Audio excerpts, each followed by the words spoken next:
c'est avec un grand plaisir. Et d'abord, c'est toujours un grand plaisir d'inviter les prochains speakers, et celui-ci, ce n'est pas différent.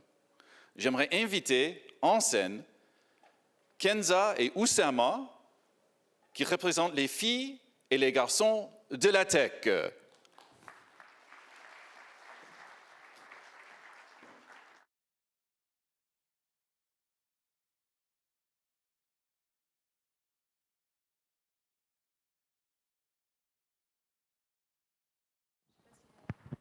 Ouais. Bonjour. Ouais.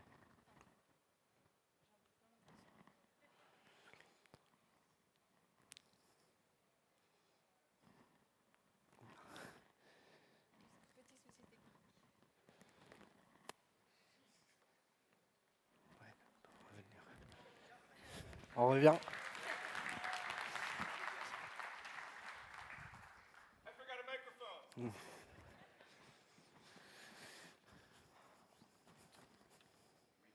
Moi, le mien, je crois qu'il est allumé. C'est bon? C'est bon. Ouais.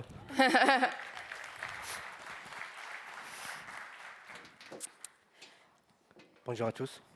Bonjour, merci d'être venu nous écouter aujourd'hui. Alors, on va commencer par se présenter. Moi, c'est Kenza Barnier. Je suis lead tech dev, consultante chez les filles et garçons de la tech. Et actuellement, ma mission chez mon client, ça va être vraiment de faire respecter la qualité du code. Bonjour à tous, c'est Oussama Abaye. Je suis ingénieur DevOps et Cloud chez les filles et garçons de la tech et passionné par tout ce qui est IA génératif. Et en combinant nos deux passions pour l'IA et pour la qualité de code, on a pensé à la solution qu'on va vous présenter aujourd'hui.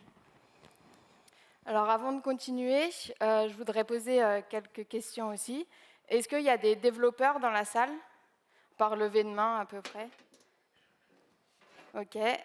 Est-ce qu'il y a des personnes qui utilisent GitLab? OK, il y en a un peu plus. Et des personnes qui utilisent l'IA quotidiennement? Ok, pardon. OK, presque unanime. Alors, on va d'abord donner quelques définitions pour qu'on soit un peu tous d'accord sur le sujet. Donc, tout d'abord, la revue de code. La revue de code, ça va être le processus qui va permettre de vérifier la qualité du code, s'il y a des bugs qui ont été poussés, s'il y a des règles qui n'ont pas été respectées, des règles de bonne pratique. Et ça va être, à chaque fois, ça ne va pas être le développeur qui va pousser son code, qui va refaire la revue, mais ça va être une tierce personne pour avoir un nouvel œil sur le code qui a été poussé. La deuxième définition qu'on aimerait partager avec vous, c'est les LLM, les Large Language Models, et qui sont plus ou moins des modèles d'intelligence artificielle capables de comprendre le langage humain et de prédire du texte pour pouvoir faire tenir des conversations, générer des images, du texte, et des vidéos, etc. Ça, c'est pour tout ce qui est LLM. Pour un peu pousser plus loin cette folie liée à l'intelligence artificielle, on a ce qu'on appelle des agents IA. Des agents IA, ça va être des agences, des automates qui sont intelligents, capables de prendre des décisions, d'exécuter des tâches et d'imiter un comportement humain.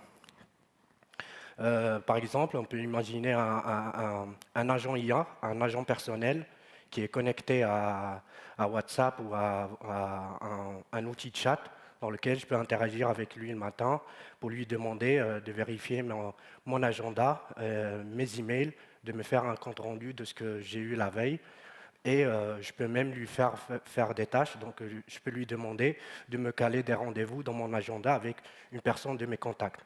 Donc il sera capable, en utilisant les LLM derrière, de comprendre ma tâche et d'aller utiliser des outils pour exécuter les tâches que je lui ai demandées.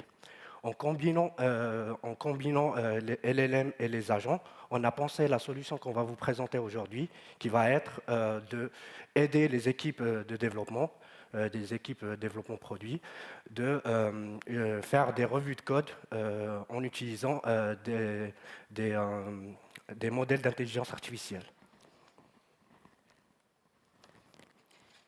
Le constat qu'on avait fait au départ, c'était que les revues de code, elles étaient longues. En effet, une fois que le développeur va pousser son code, il va devoir attendre que l'autre personne soit disponible pour pouvoir venir relire.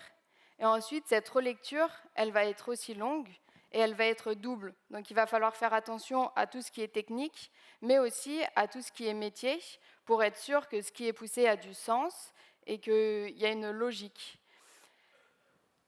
Vu que l'humain, c'est quand même l'œil humain qui regarde, donc il va pouvoir rater des petits détails qui vont être durs à voir.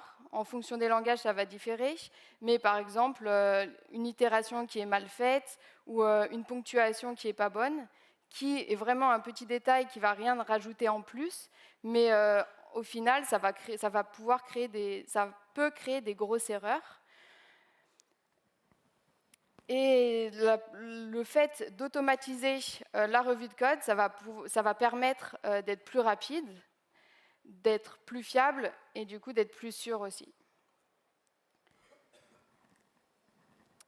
Donc ce qu'on a voulu faire, ça a été de créer un assistant IA qui allait être capable de détecter les bugs, les failles et les incohérences. Donc comme je vous l'ai dit précédemment, par exemple, s'il y a un problème dans la ponctuation, et l'agent IA il va pouvoir directement le voir. Il va être bon pour ces petits détails-là. Ça va pouvoir proposer du refactoring. S'il voit qu'un code va être répété, copié, il va pouvoir proposer de le sortir, de faire une fonction et de l'appeler ensuite. Il va être sûr que les bonnes pratiques sont respectées. En amont, on va pouvoir définir toute la liste des bonnes pratiques qu'on veut respecter. Et ensuite, l'IA va regarder si c'est bien respecté. Et dans tous les cas, elle fera un retour dessus. Que ce retour, des fois, il passe un peu à la trappe parce qu'on se dit, on a besoin du changement, on va valider. C'est pas grave s'il y a un petit détail qui ne va pas. Là, au moins, il n'y aura pas de... Ça sera dans tous les cas, on va dire, non, là, il y a une bonne pratique qui n'est pas respectée. Et on voulait un outil qui gère plusieurs langages pour pouvoir l'utiliser dans différents projets, et dans le back comme dans le front. Alors, pour mettre en place cette solution, on a utilisé quelques produits open source, des produits du marché, qu'on va vous présenter avant l'architecture. Donc, tout d'abord, on a utilisé GitLab. Donc, GitLab, c'est une plateforme DevOps qui permet l'hébergement des codes sources et aussi elle propose plusieurs fonctionnalités, notamment le lancement des pipelines CI/CD, la possibilité de générer des merge requests, de lancer des scans de sécurité, etc. La deuxième solution qu'on a combinée avec la plateforme GitLab, c'est Anyeten. Anyeten, c'est une solution des flux de travail qui supporte l'intégration avec des modèles d'intelligence artificielle. Elle supporte plus de 300 connecteurs, facile à s'adapter à faire des appels API, ce qui nous a facilité la connexion des webhooks GitLab avec cette solution. Troisième outil, c'est pas un outil, c'est le modèle d'intelligence artificielle. Donc, on a choisi d'utiliser Mistral. Donc, Mistral, c'est un outil, c'est un modèle d'intelligence artificielle open source d'origine française. Et on a poussé un peu plus loin dans le cycle de notre POC et jusqu'à mettre en place la solution. On est passé par Mistral 7 millions de paramètres. Ensuite, on a utilisé CodeStral, donc c'est une variante qui gère le code de chez Mistral. Et la dernière chose, c'est qu'on a fine-tuné un modèle depuis CodeStral sur des revues de code qu'on avait déjà fait dans l'équipe, ce qui nous a permis d'avoir plus de personnalisation. Et quatrième solution, ça va être Langfuse. Donc, c'est une solution qui nous a permis de faire de l'observabilité sur tout le comportement que notre modèle d'intelligence artificielle fait. Et ça nous a permis aussi de suivre les coûts en termes de tokens input et output à l'entrée et à la sortie, et en termes de coût à l'entrée et à la sortie. On va passer à vous présenter l'architecture. Donc, on va avoir notre merge request qui va être produite à partir de GitLab et qui va envoyer un webhook à la solution N8N. Ensuite, en récupérant cette merge request, on va extraire le code qu'on veut revoir, donc le code qui a été modifié. On va construire un prompt system pour donner des instructions à notre agent. Donc, on a un agent IA qui va avoir de la mémoire et des outils pour exécuter les tâches qu'on lui a données, et il va utiliser un modèle d'intelligence artificielle qui est notre modèle fine-tuné à partir de CodeStral. Une fois le modèle il reçoit notre code à revoir, il a des instructions qu'on va voir par la suite dans le prompt pour les respecter, et au final, il va pousser la revue de code dans le commentaire de la merge request sur GitLab. Maintenant, à défaut de ne pas pouvoir faire la démo aujourd'hui, on va vous présenter à quoi ressemble notre flux de travail sur N8N. Donc, ça reproduit à peu près l'architecture qu'on vous a montrée. Donc, on a fait en sorte d'appliquer cette automatisation sur deux projets, un back et un front, pour montrer qu'il peut s'adapter au langage de programmation et au contexte du projet. Peu importe, on peut plugger à plusieurs projets. Ensuite, on va pouvoir extraire le code qu'on veut revoir. On va lancer la traçabilité sur la solution d'observabilité, et ensuite on va envoyer notre code à notre agent qui va utiliser le modèle Mistral. Il va utiliser la mémoire pour éviter de consommer des tokens si on revoit plusieurs fois la même merge request pour des échanges. On va éviter de consommer des tokens et envoyer des requêtes au modèle. Et à la fin, quand il récupère la réponse, il va l'envoyer au modèle.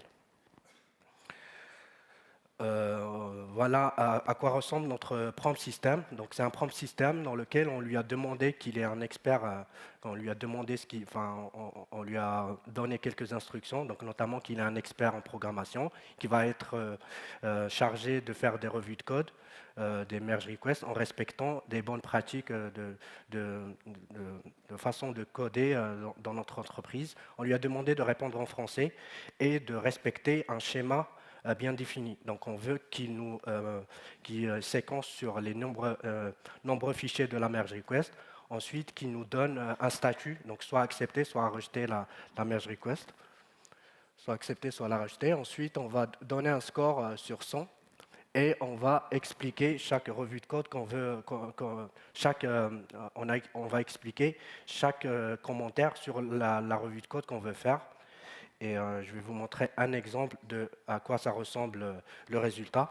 Donc, on va se retrouver avec le fichier, l'identification du fichier, le statut, donc rejeter ou accepter avec le score. Et derrière, on va avoir des explications pour chaque règle et bonne pratique qu'on a définie.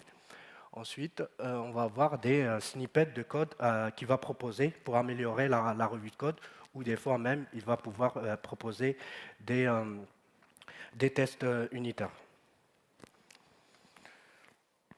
Alors, les avantages de cette solution, c'est que le cycle de revue, il va être accéléré. En effet, là, on n'a pas pu le voir vu qu'il n'y avait pas eu la démo, mais au moment où le développeur va pousser son code, dans les quelques secondes qui vont suivre, il va avoir le retour qui va être fait dans les commentaires directement de la merge request. L'intégration, elle est fluide parce que le développeur n'a pas besoin de faire d'action spécifique. Dès que la MR va être créée, avec le webhook, ça va envoyer les modifications à N8N, et lui va directement réécrire dans la merge request les commentaires. Donc, il n'y a pas une autre action à faire en plus. Ça va réduire la charge mentale, parce que le développeur va avoir une réponse directement. Donc il va pouvoir regarder les améliorations possibles du code sans avoir besoin d'attendre qu'une autre personne soit disponible. Donc ça permet d'avoir encore le code qui va être chaud en tête, savoir pourquoi on a fait ça et comment. Ça va aussi permettre d'éviter les allers-retours avec d'autres développeurs. Comme ça, une fois qu'une tierce personne va venir pour regarder, le code sera déjà corrigé pour une partie. Le feedback, il va être traçable et standardisé. Comme on a vu précédemment, on lui dit exactement comment écrire dans le commentaire la revue de code. Donc tous les commentaires auront le même squelette et traçable parce que comme il est directement dans la revue de code, dans la merge request, ça permettra de garder un historique.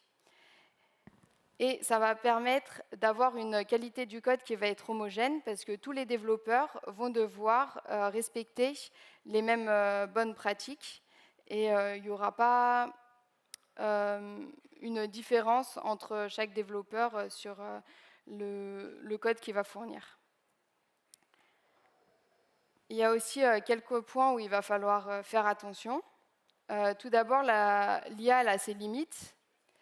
Elle peut faire des retours formidables, mais aussi à certains moments, les retours seront moins bien. Il va falloir aller regarder ce que l'IA a répondu et pas se dire bah, tout ce qu'elle dit est vrai. Il va quand même avoir une réflexion derrière à avoir. Parce que je pense que tout le monde dans la salle a déjà discuté avec une IA comme ChatGPT et l'IA a complètement halluciné et répondu à côté de la plaque. Donc dans ce cas-là, ça peut être la même chose, il faut quand même avoir une réflexion. Il va falloir faire attention aussi à la confidentialité du code, que le partage du code avec l'API respecte bien les règles de sécurité. Il va falloir maintenir tous les outils. Comme Oussama vous les a présentés, il y en a différents. Donc, à chaque fois, il va falloir les maintenir, les faire monter en version et être sûr qu'ils continuent à bien discuter entre eux. Et enfin, cette solution, elle a un coût aussi. Chaque appel à l'API, au LLM, ça va coûter, et en fonction aussi du nombre de tokens utilisés, le coût va plus ou moins augmenter, donc en fonction de si la merge request est grosse ou pas. Et pour ça, on a mis en place un monitoring avec Langfuse pour pouvoir contrôler ce coût. En parlant de problème de coût, donc on a mis en place de l'observabilité avec Langfuse qui nous a permis de tracer tout ce le comportement de notre modèle avec toutes les interactions et notre agent avec toutes les interactions qu'il va faire. On a fait de l'observabilité. Ça permet d'avoir des KPI de coût et d'utilisation, donc le nombre de tokens en entrée, en sortie. Et concrètement, ça nous a permis de savoir combien ça nous coûte une merge request utilisée par l'IA.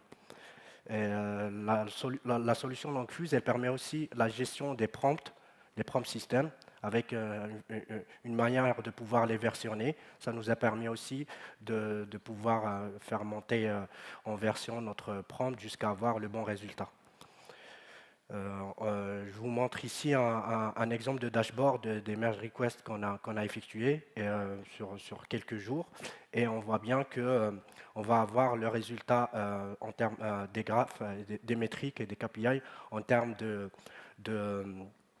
nombre de tokens en entrée et en sortie qui sont produits par notre agent, et aussi des KPI en termes de coûts en entrée, en sortie, et de la totalité de ce que ça peut coûter une merge request. Alors, grâce à ce projet, ce qu'on a appris, c'est que l'IA n'est pas magique. Le prompt, il va falloir le travailler, et ce n'est pas du premier coup qu'on va avoir un prompt qui va être bon. Il va falloir réfléchir à quoi mettre dans le prompt, comment le formuler, les informations qui sont intéressantes. Il va falloir aussi travailler le contexte. Donc plus le contexte il va être travaillé, meilleures seront les réponses, plus elles seront optimisées. Le processus il va être vivant et itératif. C'est pas une fois qu'on a un prompt, on se dit, bon, le résultat me satisfait et on le laisse comme ça. Il va falloir itérer et à chaque fois, ça va être aller revoir, modifier un peu et à chaque réponse, on va pouvoir retravailler. Bon, peut-être pas à chaque réponse, mais au fil du temps, on va pouvoir retravailler le prompt pour pouvoir avoir un résultat encore meilleur. Ça ne va pas être adapté à tous les projets. Il va falloir que le projet respecte une méthodologie un peu style agile.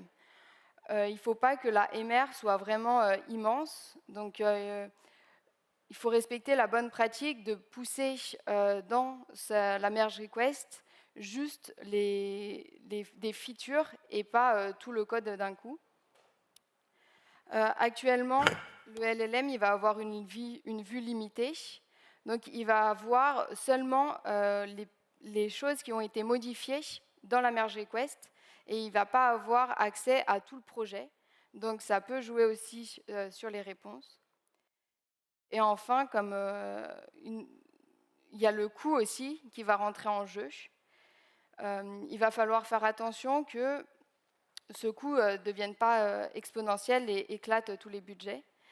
Mais après, avec Langfuse, le monitoring, on va pouvoir le voir et si on voit que ça commence à être trop haut et dépasser le budget qu'on voulait y allouer, le stopper. Donc, ce qu'on a retenu, c'est qu'il fallait commencer petit, tester, ajouter, et que l'IA, c'est un outil et ce n'est pas une solution magique. Alors, comment on en est arrivé là ? Au début, on a eu quelques problèmes. On avait une latence parce qu'on utilisait un LLM local. On avait des réponses qui étaient trop vagues. Ce n'était pas ce qu'on attendait. Et on avait un problème avec le multifichier qui était mal géré. Pour répondre à ces problèmes, donc on a commencé par utiliser un LLM en mode SaaS via API. Donc on a sorti de l'utilisation des LLM locales et on a aussi pour remédier au problème des réponses trop vagues qui ne respectaient pas les bonnes pratiques qu'on voulait appliquer. Donc, on a utilisé un LLM fine-tuné. Donc, on a fine-tuné un LLM à base de merge request de l'équipe qu'ils ont déjà effectué pour avoir un peu l'ADN de l'entreprise, l'ADN de notre équipe, la façon dont on fait les revues de code. Et pour gérer les multifichiers, donc, on a itéré sur le nombre de fichiers qui sont poussés dans la merge request pour pouvoir faire un appel API au LLM par fichier. Et ça nous a permis de mieux optimiser le contexte et les réponses fournies par l'IA. Et grâce à ces améliorations, on a eu un modèle qui était performant, avec une bonne qualité dans les réponses et aussi des réponses qui étaient complètes et pas coupées.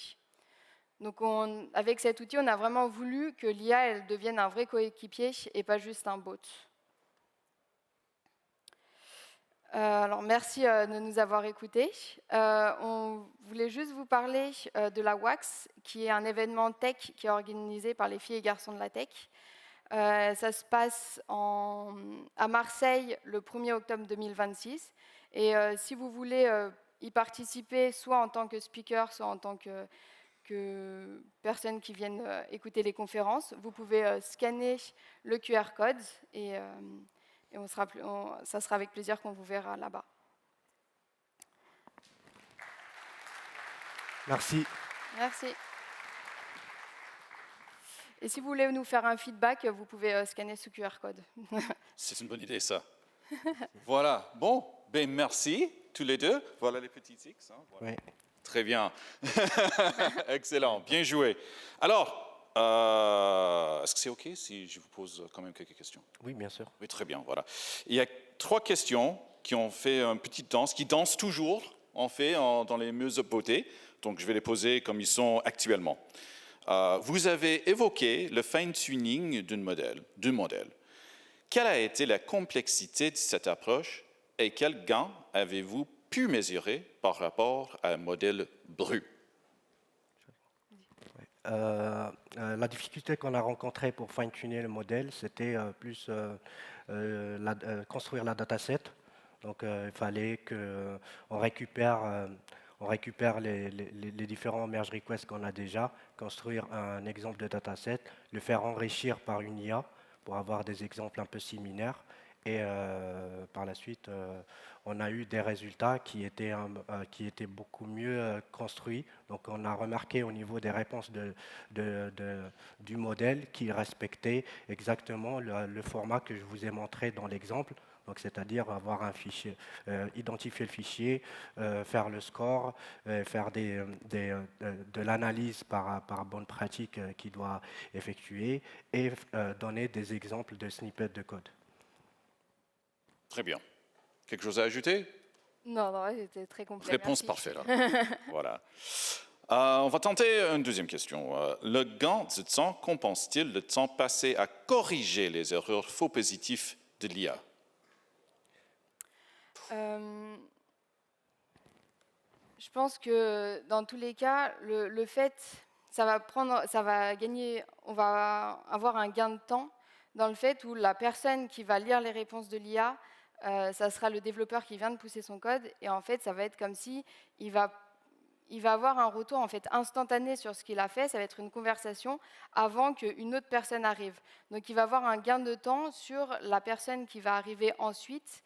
Aura un code beaucoup plus clair et n'aura pas besoin de faire beaucoup d'allers-retours. Après, le fait de pouvoir lire et réfléchir à est-ce que l'IA dit quelque chose de bon ou pas, ça permet aussi de partir dans des réflexions. Et bon, peut-être une partie ne sera pas bon, mais le fait de réfléchir et de se dire est-ce que ça pourrait être une meilleure solution, une solution plus optimisée, pour moi, ça fait aussi monter en compétence parce que on va devoir faire des recherches, possiblement en fonction de la réponse de l'IA.